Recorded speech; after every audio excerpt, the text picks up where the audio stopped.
Meet the editors. ഉണ്ണി ബാലകൃഷ്ണൻ, ഒട്ടേറെ പദപ്രയോഗങ്ങളുണ്ടായിരുന്നു ഇന്ന്. ഞാനത് എണ്ണി നോക്കുകയായിരുന്നു. ഇൻക്ലൂസീവ് എന്ന വാക്ക് മാത്രം ഏകദേശം ഒരു 13 തവണ ഉപയോഗിച്ചിട്ടുണ്ട്. പക്ഷേ ബഡ്ജറ്റ് രണ്ടാമത് തവണ ആ മുഴുവൻ പേജുകളും എടുത്ത് വായിച്ചു നോക്കുമ്പോൾ ആ ഇൻക്ലൂസീവ് പേരിൽ മാത്രമായിട്ട് ഒതുങ്ങുന്നു എന്നതാണ് ആദ്യം കാണുന്നത്. പ്രഖ്യാപനങ്ങളിൽ ഒട്ടേറെ മുദ്രാവാക്യങ്ങൾ നമ്മൾ കേട്ടു. ജയ് ജവാൻ ജയ് കിസാനോടൊപ്പം ജയ് അനുസന്ധാൻ എന്ന മുദ്രാവാക്യം കൂടി വരുന്നു. അങ്ങനെ വലിയ റെട്ടറിക്കായി അത് അവശേഷിക്കുകയാണോ, നിരാശപ്പെടുത്തിയോ, എന്താണ്? 3 മിനിറ്റിൽ ഇത് കൂട്ടുവോ?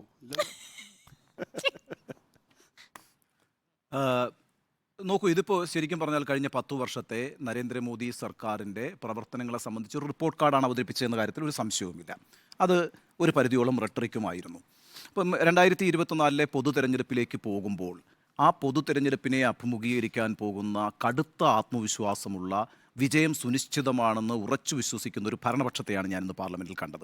അതുതന്നെയാണല്ലോ നിർമ്മലാ സീതാരാമൻ പറഞ്ഞത്. ആ വാക്കുകൾ തന്നെയുണ്ടല്ലോ, റിസൗണ്ടിങ് വിക്ടറിയുമായി തിരിച്ചു വരും എന്നാണ്. ചെറിയ വിജയമല്ല, ഒരു വലിയ വിജയവുമായി ഞങ്ങൾ തിരിച്ചു വരുമെന്നും അപ്പോൾ സമ്പൂർണ്ണമായ ബജറ്റ് അവതരിപ്പിക്കുമെന്നുമാണ് നിർമ്മലാ സീതാരാമൻ പറഞ്ഞു. ആ അർത്ഥത്തിൽ ഇതൊരു ഇടക്കാല ബജറ്റ് മാത്രമാണ്. വലിയ പ്രതീക്ഷകൾ ഇക്കാര്യത്തിൽ നമ്മൾ വെച്ച് പുലർത്തേണ്ടതായിട്ടുണ്ടായിരുന്നില്ല. ഇന്നിപ്പം രാവിലെ മുതൽ രാത്രി വരെ നമ്മൾ ഇത് വിശദമായി ചർച്ച ചെയ്തുകൊണ്ട് ഞാൻ ആ ബജറ്റിൻ്റെ മറ്റു വശങ്ങളിലേക്ക് പോകുന്നതിനപ്പുറം എന്താണ് ഇതിൻ്റെ ഒരു പൊളിറ്റിക്കൽ ഇഫക്റ്റ് ഞാൻ മനസ്സിലാക്കുന്നത്. നോക്കൂ, ഇപ്പോൾ 2019 സമ്പൂർണ്ണ ബജറ്റ് അവതരിപ്പിച്ച് 2019 തെരഞ്ഞെടുപ്പിലേക്ക് പോകുമ്പോൾ നരേന്ദ്രമോദി സർക്കാർ എന്തുകൊണ്ടാണ് ഒരു സമ്പൂർണ്ണ ബജറ്റ് അവതരിപ്പിച്ചത്? അതിനു മുമ്പ് കർണാടകയിൽ തെരഞ്ഞെടുപ്പ് നടന്നു, കോൺഗ്രസ്സാണ് വിജയിച്ചത്. പിന്നീടാണ് അവിടെ ഒരു ഡിഫെക്ഷൻ ഉണ്ടാക്കി അത് BJP ഭരണത്തിലേക്ക് പോകുന്നത്. തെലുങ്കാനയിൽ തെരഞ്ഞെടുപ്പ് നടന്നു, അവിടെ BRS ആണ് ജയിച്ചത്. BJPക്ക് വലിയ വിജയമുണ്ടാക്കാനോ മുന്നേറ്റമുണ്ടാക്കാനോ കഴിഞ്ഞില്ല. അത് കഴിഞ്ഞാൽ മധ്യപ്രദേശിൽ തെരഞ്ഞെടുപ്പ് നടന്നു, മധ്യപ്രദേശിൽ കോൺഗ്രസ് ആണെന്ന് ജയിച്ചത്. പിന്നീട് സിന്ധ്യയെ പിടിച്ചുകൊണ്ടാണ് അവർ അവിടെ സർക്കാർ ഉണ്ടാക്കുന്നത്. രാജസ്ഥാനിലും ഛത്തീസ്ഗഡിലും കോൺഗ്രസ് ആണ് വിജയിച്ചത്. കോൺഗ്രസ് തന്നെയാണ് 5 വർഷം ഭരിച്ചത്. ഈ ഒരു രാഷ്ട്രീയ സാഹചര്യം 2019 ഉണ്ടായിരുന്നു. അന്ന് ഇത്തരത്തിലൊരു വലിയ ആത്മവിശ്വാസമുള്ളൊരു മോഡിയെ നമ്മൾ കണ്ടിരുന്നില്ല. പിന്നീട് കാര്യങ്ങൾ മാറുന്നത് ഈ ബാലാക്കോട്ടിലെ സംഭവവുമായി ബന്ധപ്പെട്ടാണ്. ബാലാക്കോട്ട് എയർ സ്ട്രൈക്കുമായി ബന്ധപ്പെട്ടൊരു ദേശീയ വികാരം രൂപപ്പെടുത്താൻ നിശ്ചയമായും നരേന്ദ്രമോദിക്ക് കഴിഞ്ഞു. പക്ഷേ അപ്പോഴും 2019 ഈ ബാലാക്കോട്ട് മാത്രം പോരാ, വലിയ ജനകീയ പ്രഖ്യാപനങ്ങൾ വേണമെന്ന തീരുമാനത്തിൻ്റെ അടിസ്ഥാനത്തിലാണ് തെരഞ്ഞെടുപ്പിലേക്ക് പോകുന്നൊരു സർക്കാർ സമ്പൂർണ്ണമായൊരു ബജറ്റ് അവതരിപ്പിച്ചുകൊണ്ട് തെരഞ്ഞെടുപ്പിലേക്ക് പോയത്. 2024 സാഹചര്യം അതല്ല. ഇന്നത്തെ ഇന്ത്യൻ സാഹചര്യത്തിലേക്ക് വിരൽ ചൂണ്ടുന്നൊരു ഒരു ഒരു ഒരു പ്രസൻറ്റേഷനാണ് ഭരണപക്ഷത്ത് നിന്ന് നമ്മൾ ട്രഷറി ബെഞ്ചിൽ കണ്ടത്. വളരെ ആത്മവിശ്വാസമുണ്ട്. 2024 തെരഞ്ഞെടുപ്പിലേക്ക് പോകുമ്പോൾ ഒരു പുതിയ പ്രഖ്യാപനവും വേണ്ട, ഒരു പുതിയ പദ്ധതിയും പ്രഖ്യാപിക്കേണ്ട, ഒരു ജനകീയ പരിപാടിയും പ്രഖ്യാപിക്കേണ്ട, അല്ലാതെ തന്നെ വിജയം സുനിശ്ചിതമായിരിക്കുന്നു എന്ന് ഉറപ്പ് ചെയ്തുകൊണ്ടുള്ള ഒരു ഭരണപക്ഷത്തെ ഇന്ന് BJP അവതരിപ്പിച്ചിട്ടുണ്ട്. ഇനി നോക്കൂ, എന്നാൽ പോലും ചില കാര്യങ്ങളിൽ ശ്രദ്ധ പുലർത്തിയിട്ടുണ്ട് എന്നുള്ളത് നമ്മൾ കാണാതെ പോകരുത്. ഉദാഹരണത്തിന് നമ്മളുടെ ക്യാപിറ്റൽ എക്സ്പെൻഡിച്ചർ വലിയ രീതിയിൽ ഉയർത്തിയിരിക്കുന്നു. 11% വർധനയാണ് നമ്മുടെ മൂലധന ചിലവിൽ ഉയർത്തിയിരിക്കുന്നത്. നമ്മൾ പെട്ടെന്ന് വിചാരിക്കും ഈ മൂലധന ചിലവ് ഉയർത്തുന്നത് സത്യം പറഞ്ഞാൽ നമ്മുടെ ഈ പറയുന്ന വലിയ രീതിയിലുള്ള പദ്ധതികളൊക്കെ നടപ്പാക്കാൻ വേണ്ടിയിട്ടുള്ള ഒരു ആസൂത്രണ മികവാണ് എന്ന് വേണമെങ്കിൽ വിചാരിക്കാം. പക്ഷേ ആരോഗ്യകരമായൊരു സമ്പദ് വ്യവസ്ഥയെ ലോകത്തിന് മുന്നിൽ ഉയർത്തി കാണിക്കണമെങ്കിൽ നമ്മൾ നമ്മുടെ ക്യാപിറ്റൽ എക്സ്പെൻഡിച്ചർ എന്ന് പറയുന്ന ഈ മൂലധന ചിലവ് ഉയർത്തേണ്ടതുണ്ട്.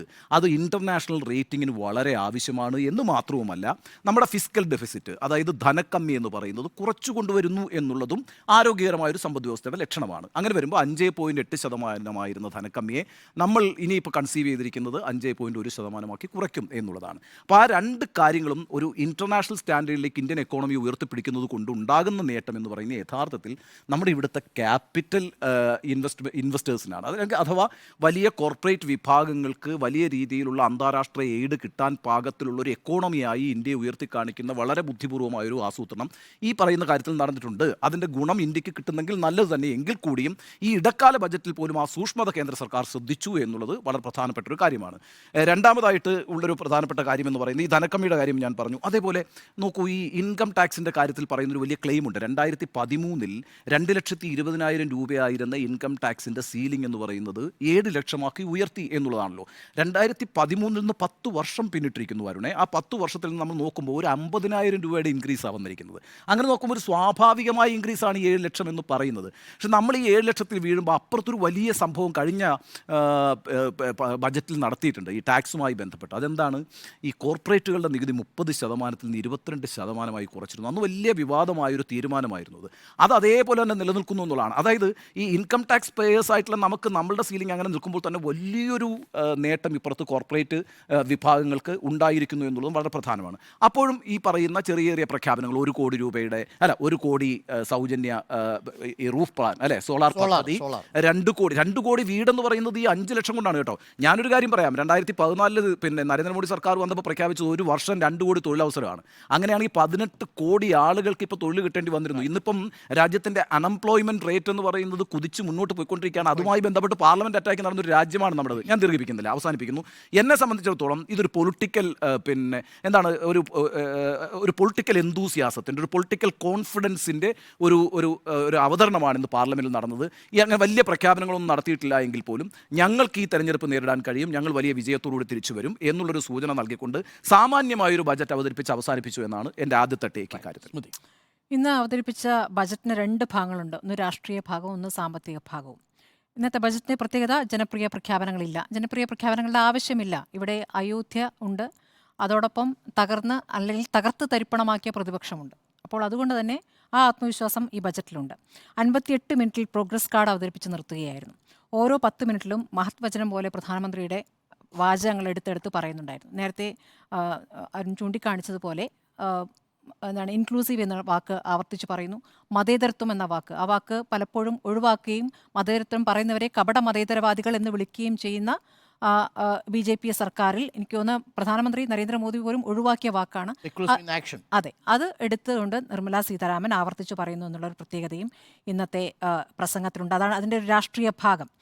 എന്തുകൊണ്ട് ജനപ്രിയ പ്രഖ്യാപനങ്ങൾ ഇല്ലാതെ പോയി എന്ന് അന്വേഷിക്കുമ്പോൾ 2019 ഇത് ഉണ്ടായിരുന്നല്ലോ ജനപ്രിയ പ്രഖ്യാപനം. അന്ന് ഇടക്കാല ബജറ്റിൽ ഉണ്ടായിരുന്നു. കർഷകർക്ക് 6000 രൂപ കൊടുത്തു. കർഷകർക്ക് 6000 രൂപ അന്ന് കൊടുക്കാൻ തീരുമാനിച്ചത് അന്ന് കർഷക സമരത്തെ തുടർന്ന് ആ സമയത്ത് രാഹുൽ ഗാന്ധി വലിയ വാഗ്ദാനങ്ങൾ മുന്നോട്ട് വെച്ചിരുന്നു. അതിന് തൊട്ട് പിന്നാലെയാണ് ഈ 6000 അന്ന് പ്രഖ്യാപിച്ചിരുന്നത്. അതുപോലെ അസംഘടിത തൊഴിലാളികൾക്ക് 3000 രൂപ ഒരു പെൻഷൻ പ്രതിവർഷം നൽകുന്ന ഒരു മെഗാ പെൻഷൻ പദ്ധതിയായിരുന്നു. 3 കോടി മധ്യവർഗ്ഗ വിഭാഗങ്ങൾക്ക് ഇളവുകൾ നൽകുന്ന ആദായ നികുതി പരിഷ്കരണം ഉണ്ടായിരുന്നു. വിഷൻ 2030 എന്ന പേരിൽ ദീർഘകാല പദ്ധതികളുണ്ടായി. ഇതൊക്കെ ഉണ്ടായിരുന്നു. അപ്പോൾ അതൊക്കെ ഇത്തവണ ഒഴിവാക്കി. ഈ ഉത്തരേന്ത്യ ഇളക്കി മറിക്കാൻ ഇപ്പോൾ രാമക്ഷേത്രവും പ്രതിപക്ഷത്തിൻ്റെ ശൈഥില്യമൊക്കെ ഉപയോഗിക്കുന്നതുകൊണ്ട് ഇനി അത് മതി എന്നുള്ളതാണ് അതിൽ നിന്ന് മനസ്സിലാക്കേണ്ടത്. അടുത്തത് ഈ ബജറ്റിലുണ്ടായിരുന്ന എന്നതിന് പകരം ഇല്ലാതെ പോയത് എന്തൊക്കെയാണെന്ന് നോക്കാം. ഉള്ളത് എന്നതിനേക്കാൾ ഇല്ലാതെ പോയത് കിസാൻ സമ്മാന നിധിയുടെ പ്രതിവർഷ തുക 6000 രൂപയിൽ നിന്ന് 10,000, 12,000 എന്നുവരെ നമ്മൾ കേട്ടിരുന്നു. അതിനെക്കുറിച്ചൊന്നും വേണ്ടിയിട്ടില്ല.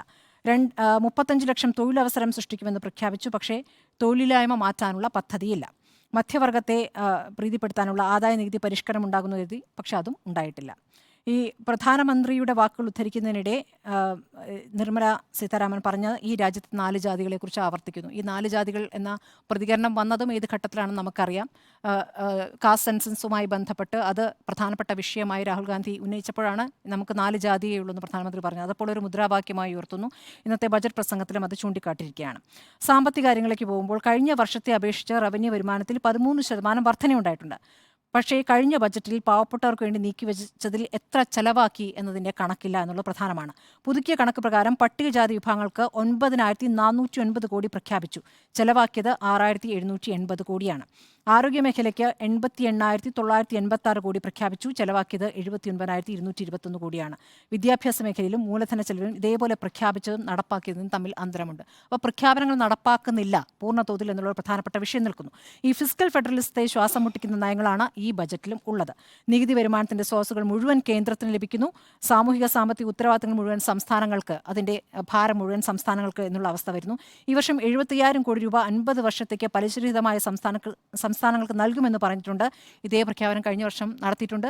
പക്ഷേ കിട്ടിയിട്ടില്ല എന്നാണ് സംസ്ഥാനം പറയുന്നത്. അപ്പോൾ അത് ഈ പ്രഖ്യാപനങ്ങളിൽ ഒതുങ്ങി നിൽക്കുന്നു, നടപ്പാകുന്നില്ല. ഏറ്റവും പ്രധാനപ്പെട്ട കാര്യം, മോദി സർക്കാരുകൾ വന്ന ശേഷം ബജറ്റുകൾ അപ്രസക്തമാകുന്നു എന്നുള്ളതാണ്. അല്ലേ, ബജറ്റുകൾ ചുരുങ്ങുന്നു. അല്ലെങ്കിൽ ബജറ്റിലെ പ്രഖ്യാപനങ്ങൾക്കപ്പുറം ബജറ്റിന് പുറത്തുള്ള പ്രഖ്യാപനങ്ങളാണ് ഏറ്റവും പ്രധാനമായിട്ട് വരുന്നത്. ഇപ്പോൾ ആസൂത്രണ കമ്മീഷനില്ല, ദേശീയ വികസന കൗൺസിൽ, ഇതൊക്കെ പിരിച്ചുവിട്ടു കഴിഞ്ഞു. അപ്പോൾ ഇനി ഒരു കേന്ദ്രീകൃത ഏകാധിപത്യം സാമ്പത്തിക മേഖലയിൽ ഉണ്ടായിരിക്കുന്നു എന്നതിൻ്റെ ഒരു സൂചനയായിട്ടാണ് ഈ ബജറ്റിനെ ബജറ്റിനെ ഞാനും തീർച്ചയായിട്ടും കാണുന്നത് നിരാശയുണ്ടാക്കിയൊരു ബജറ്റ് എന്നുള്ളതാണ്. പക്ഷേ നിരാശയുണ്ടായോ എന്നൊരു ചോദ്യം ചോദിച്ചാൽ വലിയ പ്രതീക്ഷകൾ ഉണ്ടായിരുന്നില്ല. കാര്യം ഇൻറ്റീരിയം ബഡ്ജറ്റാണ്. ഇൻറ്റീരിയം ബഡ്ജറ്റിൽ വലിയ പ്രഖ്യാപനങ്ങൾ ഉണ്ടാവില്ല. പക്ഷേ പീയൂഷ് ഗോയൽ ചെയ്തതുപോലെ ഒരു വലിയ രീതിയിൽ 6,000 രൂപ ഈ പ്രൈം മിനിസ്റ്റർ കിസാൻ നിധിയിൽ കൊടുത്തതുപോലെ കർഷകർക്ക് അത് കൂട്ടാനുള്ളൊരു സാധ്യതയുണ്ട് എന്ന് കണക്കാക്കിയിരുന്നു. അതുപോലും ഉണ്ടായില്ല. ഞാൻ ഈ ബജറ്റിനെ സമീപിക്കുന്നത് നേരത്തെ സ്മൃതി പറഞ്ഞതിൻ്റെ തുടർച്ചയായി ഇതിനൊരു രാഷ്ട്രീയമായ ഒരു കാഴ്ചപ്പാടുണ്ട്. അതൊരു പൊളിറ്റിക്കൽ എക്കണോമിക് പെർസ്പെക്റ്റീവാണ്. അത് ഇങ്ങനെയാണ് ഞാനിതിനെ വിശദീകരിക്കാൻ ശ്രമിക്കുന്നത്. സാമ്പത്തികമായ അസ്തിത്വത്തെക്കാൾ സാമൂഹികമായ വിഷയങ്ങൾ തിരഞ്ഞെടുപ്പുകളിൽ ഉപയോഗിക്കാമെന്ന് ആത്മവിശ്വാസം നേടിയ ഒരു സർക്കാരിൻ്റെ ബഡ്ജറ്റായിട്ടാണ് ഞാനതിനെ കാണുന്നത്. അതിൻ്റെ കാരണം, ഈ ബഡ്ജറ്റ് ഉടനീളം നിങ്ങൾ നോക്കിയാൽ ഏതെങ്കിലും ഒരു പ്രത്യേക വോട്ട് ബാങ്കിനെ പ്രീണിപ്പിക്കുക എന്നത് കഴിഞ്ഞ വർഷങ്ങളിൽ ഉണ്ടായിരുന്നതുപോലെ, മുൻ വർഷങ്ങളിൽ നമ്മൾ കണ്ടതുപോലെ തിരഞ്ഞെടുപ്പിന് തൊട്ടു മുമ്പുള്ള ഒരു ഇൻറ്ററിം ബഡ്ജറ്റിൽ കാണുന്നില്ല എന്നത് തന്നെയാണ്. എന്നാൽ സാമൂഹിക വിഷയങ്ങളിൽ എങ്ങനെയാണോ വോട്ട് ബാങ്ക് ക്രമീകരിക്കേണ്ടത് എന്നതിൽ വിജയവും ആത്മവിശ്വാസവും നേടിയ സർക്കാരിൻ്റെ വാക്കുകൾ നമുക്കിതിൽ പ്രതിഫലിക്കുന്നുണ്ട് എന്നതുമാണ്.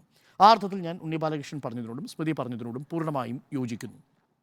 രണ്ടാമത്തെ പ്രധാനപ്പെട്ട കാര്യം, ഈ ബഡ്ജറ്റിൽ ഉടനീളം നിങ്ങൾ നോക്കിയാൽ അത് കേരളത്തിൻ്റെ എക്കണോമിയും കേന്ദ്രത്തിൻ്റെ എക്കണോമിയും തമ്മിലുള്ള ഒരു തുലനം നമ്മൾ നടത്തുകയാണെങ്കിൽ അതിലൊരു കോൺട്രഡിക്ഷൻ കാണാൻ സാധിക്കും, വൈരുദ്ധ്യം കാണാൻ സാധിക്കും.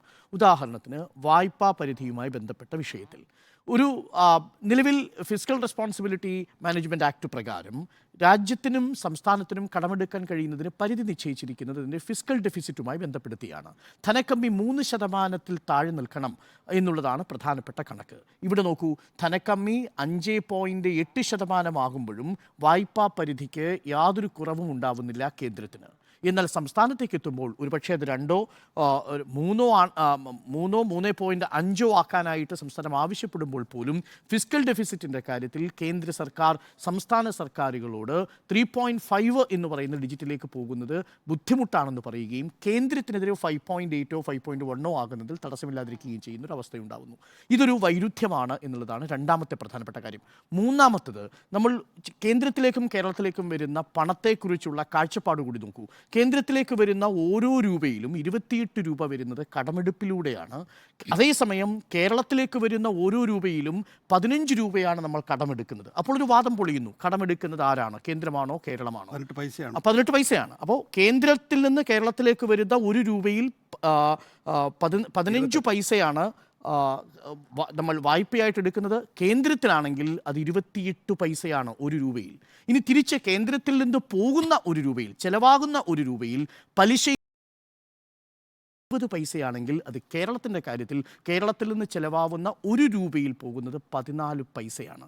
ഈ കണക്കിലെ വൈരുദ്ധ്യം വൈരുദ്ധ്യം മാത്രം മതി കേരളവും കേന്ദ്രവും തമ്മിലുള്ള കടമെടുപ്പിൻ്റെ ഒരു വ്യത്യാസം മനസ്സിലാക്കാൻ. അവിടെയാണ് ഫിസ്ക്കൽ ഫെഡറലിസത്തിൻ്റെ ഒരു വലിയ വൈരുദ്ധ്യമുള്ളത്. മൂന്നാമത്തെ ഒരു പ്രധാനപ്പെട്ട പോയിൻ്റായി എനിക്ക് തോന്നുന്നത്, ഇതിൽ പല പ്രഖ്യാപനങ്ങളും റെട്ടറിക്കുകളായിട്ട് മാറുന്ന കാഴ്ച നമ്മൾ കണ്ടു. ചെലവിനെക്കുറിച്ചുള്ള സൂചന കണ്ടു. നേരത്തെ ഉണ്ണി ബാലകൃഷ്ണൻ സൂചിപ്പിച്ചതുപോലെ ക്യാപിറ്റൽ എക്സ്പെൻഡിച്ചർ 11,11,111 എന്ന വളരെ മനോഹരമായ ഒരു നമ്പറിലാണ് ഒതുക്കി നിൽക്കുന്നത്. പക്ഷേ സൂക്ഷ്മമായി നമ്മൾ എല്ലാം 11ആണ്. പക്ഷേ സൂക്ഷ്മമായി നോക്കിക്കഴിഞ്ഞാൽ അത് 6% വർധനമാണ് കഴിഞ്ഞ വർഷത്തെ അപേക്ഷിച്ചുണ്ടാക്കിയിരിക്കുന്നത് എന്ന് പറഞ്ഞാൽ അതിൻ്റെ അർത്ഥം ഇൻഫ്ലേഷൻ കൂടിയിട്ടുണ്ട്, ചെലവ് കൂടിയിട്ടുണ്ട്. ആ അർത്ഥത്തിൽ നിലവിലിരിക്കുന്ന സാമ്പത്തിക പ്രശ്നങ്ങൾക്കുള്ള പരിഹാരമല്ല കേവലം 6% വർധനവ് എന്നുള്ളതാണ്. ഇവിടെയും ഒരു കൗതുകകരമായ കാര്യമുണ്ട്. പക്ഷേ അതിൽ ഒരു റിസ്ക് ഫാക്ടർ അവിടെ ഉണ്ടായിട്ടുണ്ട്. നമ്മൾ നോക്കൂ, ഓരോ ശതമാനത്തിൻ്റെയും 0.1% ഡെഫിസിറ്റ് കുറയ്ക്കാൻ നമുക്ക് സാധിച്ചാൽ 32,400 കോടി രൂപ മൂലധന ചെലവിലേക്ക് നീക്കിവെക്കാൻ കേന്ദ്ര സർക്കാരിന് കഴിയും. അതാണ് കണക്ക്. ഫിസ്ക്കൽ ഡെഫിസിറ്റിൻ്റെ പ്രാധാന്യം അതാണ്. 0.1% ധനക്കമ്മി കുറഞ്ഞാൽ 32,400 രൂപയാണ് കേന്ദ്രത്തിന് അധികമായിട്ട് മൂലധനത്തിൻ്റെ ചെലവിലേക്ക് ഉപയോഗിക്കാൻ കഴിയുക. അത് അവിടെയാണ് ഞാൻ ഭാഗികമായി വിയോജിക്കുന്നത്. അവിടെ ഉണ്ണി ബാലകൃഷ്ണൻ പറഞ്ഞതിനേക്കാൾ ഞാൻ മനസ്സിലാക്കുന്നത് അത് ക്ഷേമ പ്രവർത്തനങ്ങൾക്ക്, വികസന പ്രവർത്തനങ്ങൾക്ക്, അടിസ്ഥാന സൗകര്യ വികസനത്തിന് വേണ്ടി ഉപയോഗിക്കാൻ സാധിക്കും എന്നാണ് നമ്മൾ മനസ്സിലാക്കുന്നത്. ആ കാഴ്ചപ്പാടിൽ നിന്നുകൊണ്ടാണ് 5.8 നിന്ന് 5.1 കുറയ്ക്കാൻ കഴിയും. അതുകൊണ്ടാണ് 11,11,000 എന്ന കണക്കിലേക്ക് എത്തിയത് എന്നാണ് ഞാൻ മനസ്സിലാക്കുന്നത്. അപ്പോൾ ചുരുക്കത്തിൽ സാമ്പത്തികമായി നമ്മളെ നിരാശപ്പെടുത്തുന്ന കാര്യം അതിലൊന്നും തന്നെയില്ല. ആവേശം കൊള്ളേണ്ട ഒന്നുമില്ല. രാഷ്ട്രീയമായി ഇതിൽ സാമ്പത്തികത്തെക്കാൾ സാമൂഹികമായ വിഷയങ്ങൾക്ക് രാഷ്ട്രീയ പ്രാധാന്യം വന്നിരിക്കുന്നു എന്നതിൻ്റെ തീർപ്പ് കൽപ്പിക്കൽ കൂടിയാണ് ഈ ബഡ്ജറ്റ് എന്നാണ് ഞാൻ വിലയിരുത്തുന്നത്. നമുക്കൊരു മതാധിഷ്ഠിത രാഷ്ട്രീയം എങ്ങനെയാണ് പെരുമാറുക, ആ നിലയിൽ തന്നെയാണ് ഇപ്പോൾ ഇടക്കാല ബജറ്റിന് പോകുന്ന നരേന്ദ്രമോദി സർക്കാർ പെരുമാറുന്നത് എന്നുള്ളതാണ്. ജനങ്ങളുടെ അഭിലാഷമുണ്ടല്ലോ, അവരുടെ പെൻഷൻ 500 രൂപയിൽ നിന്ന് 600 രൂപയാക്കുക, അവരുടെ റേഷൻ 5 കിലോയിൽ നിന്ന് 6 കിലോ ആക്കുക. ആ നിലയിലുള്ള ആസ്പിറേഷൻ ഇന്ന് ഇന്ത്യയിലെ ദരിദ്ര ജനകോടികൾക്കില്ല എന്ന് നരേന്ദ്രമോദി കണ്ടെത്തിയിരിക്കുന്നു.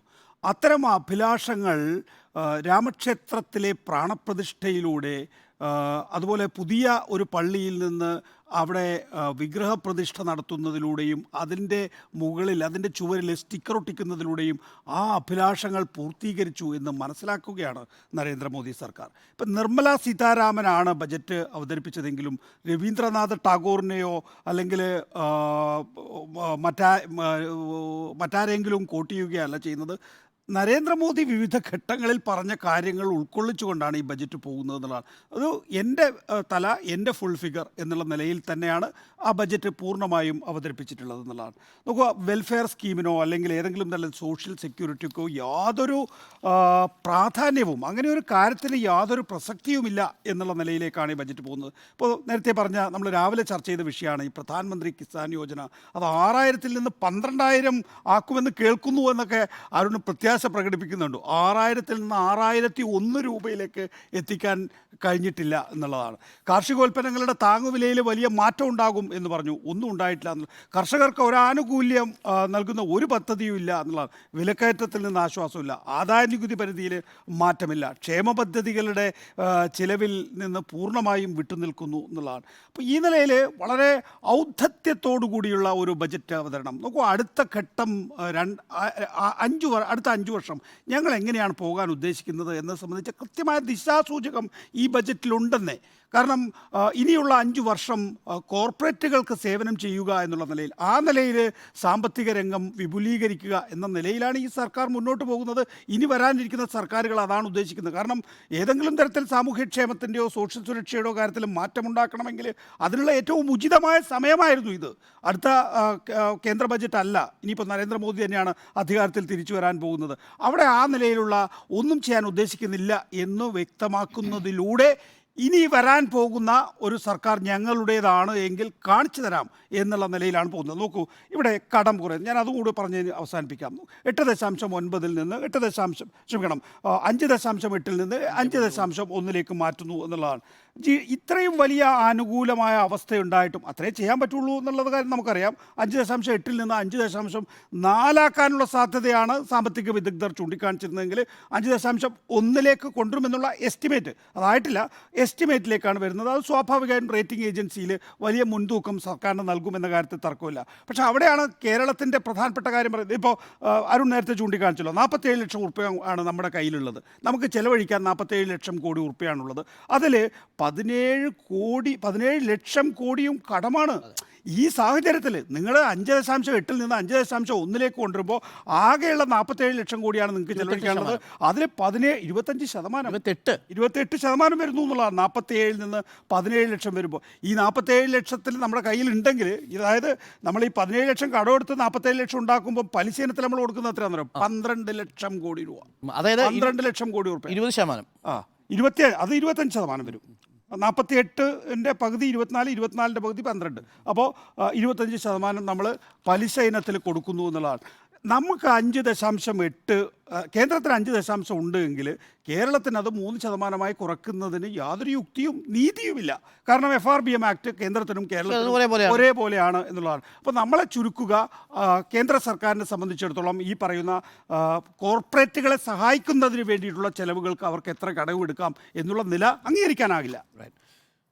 സുജയ, ഇക്കാര്യത്തിൽ ഒട്ടും നിരാശയില്ല. ഇതൊരു ആത്മവിശ്വാസത്തിന്റെ ബജറ്റാണ് എന്ന് പറയുന്നതിന്റെ കൃത്യമായ കാരണങ്ങളാണ് ഈ 58 മിനിറ്റ് നീണ്ട ബജറ്റ് പ്രസംഗത്തിൽ എനിക്ക് കാണാൻ കഴിഞ്ഞത്. കാരണം ഈ ഇന്ററിം ബജറ്റിൽ ഒരുപാട് പ്രഖ്യാപനങ്ങൾ ഉണ്ടാകും. വാരിക്കോരിയുള്ള ക്ഷേമ പദ്ധതികൾ പ്രഖ്യാപിച്ചുകൊണ്ട് പൊതു തെരഞ്ഞെടുപ്പിലേക്ക് പോകേണ്ടതായ ഒരു സാഹചര്യമില്ല എന്ന് മനസ്സിലാക്കുന്ന ഒരു നരേന്ദ്രമോദി സർക്കാരിന്റെ ഒരു ബജറ്റാണ് ഇന്ന് വന്നത്. കാരണം പോപ്പുലിസ്റ്റ് പ്രഖ്യാപനങ്ങൾ അല്ലെങ്കിൽ ഫ്രീ ബേസ് കിറ്റ് അടക്കമുള്ള സാധനങ്ങൾ, അങ്ങനെയുള്ള സൗജന്യങ്ങൾ എപ്പോഴാണ് കൊടുക്കേണ്ടി വരിക?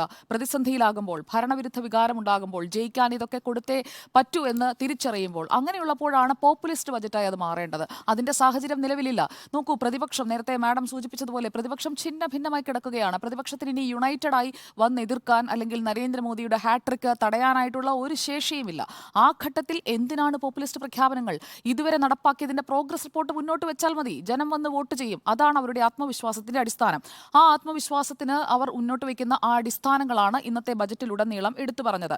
അതായത് പാവപ്പെട്ടവരെയും യുവാക്കളെയും സ്ത്രീകളെയും അന്നദാതാക്കളായ കർഷകരെയും കേന്ദ്രീകരിച്ചുകൊണ്ടുള്ളതാണ് ഞങ്ങളുടെ പദ്ധതികൾ. ഇത് ഇനി നടപ്പാക്കാൻ പോകുന്ന പദ്ധതികളും ആ രീതിയിലുള്ളതായിരിക്കും. അടുത്ത ജൂലൈയിൽ തങ്ങൾ അധികാരത്തിലേക്ക് വരുമ്പോൾ അവതരിപ്പിക്കാൻ പോകുന്ന സമ്പൂർണ്ണ ബജറ്റ് അത് വലിയ പ്രഖ്യാപനങ്ങളുള്ള ബജറ്റ് തന്നെയായിരിക്കും. അത് ഈ 4 ജാതികളെ കേന്ദ്രീകരിച്ചിട്ടുള്ളതായിരിക്കും എന്നുള്ളതാണ് അതിലെ ഏറ്റവും പ്രധാനപ്പെട്ട കാര്യം. അത് ഈ ഇന്ററിം ബജറ്റിൽ അവതരിപ്പിക്കേണ്ട ആവശ്യകതയില്ല. പീയൂഷ് ഗോയൽ 2019 ഇടക്കാല ബജറ്റ് അതൊരു സമ്പൂർണ്ണ ബജറ്റ് തന്നെയായിരുന്നു ഇൻഫാക്ട്. അപ്പോൾ ആ ഒരു ബജറ്റിലേക്ക് പോകേണ്ട സാഹചര്യം 2024 നരേന്ദ്രമോദിക്ക് ഇല്ല, അല്ലെങ്കിൽ നരേന്ദ്രമോദിയുടെ രണ്ടാം മോദി സർക്കാരിനില്ല. അപ്പോൾ തിരഞ്ഞെടുപ്പിന് ശേഷം രൂപീകരിക്കുന്ന പുതിയ സർക്കാർ ഒരു സമ്പൂർണ്ണ ബജറ്റ് അവതരിപ്പിക്കുന്നതുവരെ അവശ്യ സേവനങ്ങൾ പ്രവർത്തിപ്പിക്കാനുള്ള സർക്കാരിന്റെ ഒരു താൽക്കാലിക സാമ്പത്തിക പദ്ധതി, ആ രീതിയിൽ ഈ വോട്ട് ഓൺ അക്കൗണ്ട്, ഈ ഇന്ററിം ബജറ്റ് എന്ന് പറയുന്നത് പൂർണ്ണമാണെന്നാണ് എന്റെ വിലയിരുത്തൽ. കാരണം സാമ്പത്തിക വളർച്ചയാണ് തങ്ങളുടെ ലക്ഷ്യമെന്ന് അവർ കൃത്യമായി പറയുന്നുണ്ട്. ആ സാമ്പത്തിക വളർച്ചയിലേക്ക് നീങ്ങുന്നതിനായി പല തലക്കെട്ടുകളിൽ മാറ്റിവെക്കുന്ന എമൗണ്ട് അതടക്കമുള്ള കാര്യങ്ങൾ, ആദായ നികുതി പരിധിയിൽ ഒരു മാറ്റവുമില്ല. ഫിസ്ക്കൽ ഡെഫിസിറ്റ് അത് 4.5% താഴേക്ക് 2026 എത്തിക്കുക, അതാണ് ലക്ഷ്യമിടുന്നത്. 2026 പ്രൊജക്ഷൻ 4.5 എത്തിക്കുക. നേരത്തെ സർ പറഞ്ഞതുപോലെ അടുത്ത സാമ്പത്തിക വർഷത്തിൽ 5.1 എന്നുള്ളതാണ്, ധനക്കമ്മി കുറയ്ക്കുന്നതാണ് ഇപ്പോൾ ലക്ഷ്യമിട്ടിരിക്കുന്നത്. പിന്നെ നമ്മൾ കാണേണ്ട മറ്റൊരു കാര്യമുണ്ട്. നരേന്ദ്രമോദി ലക്ഷദ്വീപിലെ ബീച്ചിൽ വെറുതെ പോയി കസേരയിട്ടിരുന്നതല്ല, മാലദ്വീപിനെ പ്രകോപിപ്പിച്ചതല്ല. ലക്ഷദ്വീപിനായിട്ടുള്ള ഒരു ബിഗ് ഇൻഫ്രാസ്ട്രക്ചർ പുഷ് നമ്മൾ ഈ ഇടക്കാല ബജറ്റിൽ കാണണം. അടുത്ത സമ്പൂർണ്ണ ബജറ്റ് ആകുമ്പോഴേക്കും അവിടുത്തെ സൗകര്യങ്ങൾ വികസിപ്പിച്ചുകൊണ്ട് ടൂറിസം വികസനം എന്ന് പറയുന്നത് ഒരു പ്രഖ്യാപിത ലക്ഷ്യമായി ഇന്ററിം ബജറ്റിൽ കൃത്യമായുണ്ട്. അതിന്റെ സ്പിരിച്വൽ ടൂറിസം എന്ന് പറയുന്ന മറ്റൊരു ഹെഡ് അതും ഈ ബജറ്റിൽ മെൻഷൻ ചെയ്തു പോകുന്നുണ്ട്. അപ്പോൾ അങ്ങനെയുള്ള കാര്യങ്ങളിലായിരിക്കും ഇനി അങ്ങോട്ട് ഫോക്കസ്.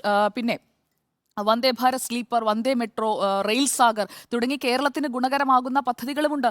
അതിന് അശ്വിനി വൈഷ്ണവ് ഈ ബജറ്റ് അവതരണത്തിന് ശേഷം മാധ്യമങ്ങളെ കണ്ടപ്പോൾ അക്കാര്യങ്ങൾ സൂചിപ്പിച്ചു. കേരളത്തിലെ റെയിൽവേ വികസനത്തിന് 2744 കോടി രൂപ ബജറ്റിൽ അനുവദിച്ചതിനെക്കുറിച്ച്. അത് UPA കാലത്തേക്കാൾ 7 മടങ്ങ് അധിക വിഹിതമാണ്. കേരളത്തിൽ 35 അമൃത് സ്റ്റേഷനുകളും 92 മേൽപ്പാലങ്ങളും പുതുതായി അനുവദിച്ചു എന്നതും അശ്വിനി വൈഷ്ണവ് പറഞ്ഞു വെക്കുകയാണ്. അപ്പോൾ ഈ സാധാരണ ട്രെയിൻ കോച്ചുകളെ 40,000-ഓളം കോച്ചുകളെ വന്ദേ ഭാരതിന്റെ നിലവാരത്തിലേക്ക് ഉയർത്തുമ്പോൾ നമുക്കൊക്കെ യാത്ര ചെയ്യുമ്പോൾ അതിന്റെ പ്രയോജനം കിട്ടും. ട്രെയിൻ യാത്ര മെച്ചപ്പെടും, വിമാനത്താവളങ്ങളുടെ എണ്ണം, അതായത് യാത്ര, ഇൻഫ്രാസ്ട്രക്ചർ തുടങ്ങിയ കാര്യങ്ങളിലാണ് ഈ ഇതിൽ ഊന്നൽ കൊടുത്തിരിക്കുന്നത്. പിന്നെ ഇതിനകത്ത് നിങ്ങൾ പറയാതെ പോയ ഒരു കാര്യം, ഈ മേൽക്കൂരകളിലെ സൗരോർജ്ജ പദ്ധതി നയപ്രഖ്യാപനത്തിൽ മാത്രമല്ല ഇന്ററിം ബജറ്റിലും രാമക്ഷേത്രം കടന്നു വന്നിട്ടുണ്ട്. അത് ശ്രദ്ധിച്ചോ എന്ന് എനിക്കറിയില്ല. രാമക്ഷേത്രം എന്ന വാക്ക് അതിൽ അതേ ദിവസമാണ് പ്രഖ്യാപിച്ചതെന്നാണ്. അതെ, ഇലക്ഷൻ അജണ്ട റെഫറൻസ് കൃത്യമായി ഈ ബജറ്റിൽ കാണാം. അതാണ് ഞാൻ പറയാൻ ആഗ്രഹിക്കുന്ന മറ്റൊരു പോയിന്റ്. സൗരോർജ്ജ പദ്ധതിയിലൂടെയുള്ള ഓരോ കുടുംബത്തിനും 18,000 രൂപ വരെ പ്രതിവർഷം സമ്പാദിക്കാം എന്ന ഒരു പൊതിഞ്ഞു പറച്ചിലിനുള്ളിലൂടെ പറയുന്നു. ഈ പദ്ധതി പ്രഖ്യാപിച്ചത് അയോധ്യയിലെ രാമക്ഷേത്രത്തിന്റെ പ്രാണപ്രതിഷ്ഠ നിർവഹിച്ച ചരിത്ര ദിനത്തിലാണ്. അപ്പോൾ ആ ചരിത്ര ദിനം എന്നുള്ളത് അതൊരു പൊളിറ്റിക്കൽ സ്റ്റേറ്റ്മെന്റ് ആണ്. മോദിയുടെ ഗ്യാരണ്ടി എന്ന് പറയുന്നത് പോലെ ഒരു പോൾ പ്രോമിസ് ഡെലിവറി ചെയ്തവർ ഇനി ഈ ബജറ്റിൽ കൂടുതലായി ഫ്രീബീസ് ഒന്നും പ്രഖ്യാപിച്ചില്ലെങ്കിലും ഞങ്ങൾ മുന്നോട്ട് വയ്ക്കുന്ന വാഗ്ദാനങ്ങൾ നടപ്പാക്കുമെന്ന് അവർ കൃത്യമായി പറയുന്നുണ്ട്. പിന്നെ ഇതിൽ നമ്മൾ കാണേണ്ട മറ്റൊരു കാര്യമുണ്ട്. ടെക്കീസ്, യുവാക്കൾ അല്ലെങ്കിൽ ടെക്കീസിനെയൊക്കെ നന്നായി ഫോക്കസ് ചെയ്യുന്നുണ്ട്.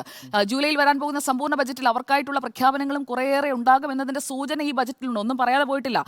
1 ലക്ഷം കോടിയുടെ പലിശരഹിത ലോൺ, 50 വർഷത്തേക്കുള്ള 1 ലക്ഷം കോടിയുടെ പലിശരഹിത ലോൺ, അത് ദീർഘകാല ഫൈനാൻസിങ്, റീഫൈനാൻസിങ്, ആ 2 ഓപ്ഷൻ വഴിയാണ്. അപ്പോൾ ഈ സ്വകാര്യ മേഖലയ്ക്ക്, ടെക്നോളജി മേഖലയിലുള്ള ഗവേഷണത്തിന് ഇറങ്ങിത്തിരിക്കാൻ സാധിക്കുന്ന ഒരു പദ്ധതിയുടെ ഒരു തുടക്കം അവിടെ കാണുന്നുണ്ട്. അപ്പോൾ അതിലേക്ക് പോകുന്നു. പിന്നെ ഒരു കാര്യം കൂടി, നേരത്തെ ഞാൻ ലക്ഷദ്വീപിനെ കുറിച്ച് സൂചിപ്പിച്ചു. അതോടൊപ്പം തന്നെ ഒരു കാര്യം കൂടി പറയാം. കുറെ കണക്കുകളും അല്ലെങ്കിൽ കുറെ ഇൻഡെക്സുകളും ഒക്കെ വെച്ച് നമ്മൾ സംസാരിക്കുമല്ലോ. IMF-നെയും കോട്ട് ചെയ്യാറുണ്ട്. IMF-ന്റെ പ്രൊജക്ഷനും 6.5 ഗ്രോത്ത് ആണ്. അത് 2024-ലും 2025-ലും. അല്ലാതെ ഇന്ത്യയുടെ ഗ്രോത്ത് കീഴ്പോട്ടാണെന്നുള്ളത് വെറും പ്രചാരണം മാത്രമാണ്. അത് ലോകത്തെ കാണിക്കാനുള്ളതാണെങ്കിൽ IMF മറ്റു രാജ്യങ്ങളെയൊക്കെ കമ്പയർ ചെയ്യുന്നുണ്ട്. അതുപോലെ തന്നെ ഗ്ലോബൽ ഗ്രോത്ത് റേറ്റ് 3.1% എന്ന് പറയുന്നത് IMF-ന്റെ ലേറ്റസ്റ്റ് റിപ്പോർട്ടാണ്. ഇന്ത്യയുടെ ഗ്രോത്ത് റേറ്റിൽ 7.3% ആണ് ടോട്ടൽ ഗ്രോത്ത് റേറ്റ്. അതിൽ കാർഷിക ഗ്രോത്ത് റേറ്റ് എത്രയാണെന്ന് അറിയാമോ? 1.8% ആണ്. കാർഷിക വളർച്ച കീഴ്പോട്ടാണ്. 1.8% എന്നുള്ളത് ഞെട്ടിക്കുന്ന കണക്ക് തന്നെയാണ്. അവിടെയാണ് കർഷകർക്ക് ക്ഷേമ പദ്ധതികൾ പ്രഖ്യാപിച്ചിട്ടില്ല എന്നൊരു പ്രശ്നം അവിടെ കിടക്കുന്നത്. അതൊരു പ്രധാനപ്പെട്ട വിഷയമാണ്. മാത്രവുമല്ല, മൊത്തം വകുപ്പുകളുടെ ഔട്ട്ലേ നോക്കിയാൽ ഡിഫൻസിന് 6.2 ലക്ഷം കോടി കൊടുക്കുമ്പോൾ കൃഷിക്ക് കൊടുത്തിരിക്കുന്നത് 1.27 ലക്ഷം കോടി മാത്രമാണ്. ഡിഫൻസിന് 6.2 ലക്ഷം കോടി. ഇന്ററിം ബജറ്റാണ് സർ. ആയിക്കോട്ടെ സാർ, ഇന്ത്യൻ ബഡ്ജറ്റ് ആണെങ്കിൽ എന്താ, കൃഷിക്കാരല്ലേ? ഇന്ററിം ബജറ്റിൽ പ്രഖ്യാപനങ്ങൾ പൂർണ്ണമായും വരണമെന്ന് ഒരു നിർബന്ധവുമില്ല. ഒരു ആകത്തുക പരിശോധിക്കുമ്പോൾ ജനങ്ങളെ തെറ്റായി കാൽക്കുലേറ്റ് ചെയ്തിട്ടുണ്ട് നരേന്ദ്രമോദി എന്ന കാര്യത്തിൽ എനിക്ക് സംശയമില്ല. ഒരുപക്ഷെ നരേന്ദ്രമോദി സർക്കാർ തന്നെ അധികാരത്തിൽ തിരിച്ചു വരുമായിരിക്കും. അതിനെക്കുറിച്ച് നമുക്കിപ്പോഴും വ്യക്തതയൊന്നുമില്ല. കാരണം ജനങ്ങളാണ് ആത്യന്തികമായി തീരുമാനിക്കുന്നത്. പക്ഷേ ജനങ്ങളെ സംബന്ധിച്ചിടത്തോളം വർഗീയത എന്ന് പറയുന്ന ക്യാരറ്റ് നീട്ടിയാൽ മതി, അവർ കൂടെ വന്നോളും എന്നുള്ള ഒരു ധാർഷ്ട്യം ഈ ബജറ്റിലുണ്ട്. ഓക്കെ, കൂട്ടിച്ചേർക്കാൻ ഇല്ല. അങ്ങനെയെങ്കിൽ നമ്മളുടെ വിധിയിലേക്ക് നമുക്കൊന്ന് പോകാം. ബജറ്റിൽ നിരാശയോ എന്ന ചോദ്യത്തിന് 4 പേർക്കും നിരാശയുണ്ട്, ഒരാൾക്ക് മാത്രം നിരാശയില്ല. Yes for no one. നിരാശയില്ലാത്തത് ഒരാളാകുമ്പോൾ ഒരാളാരാന്ന് പറയുന്നത്.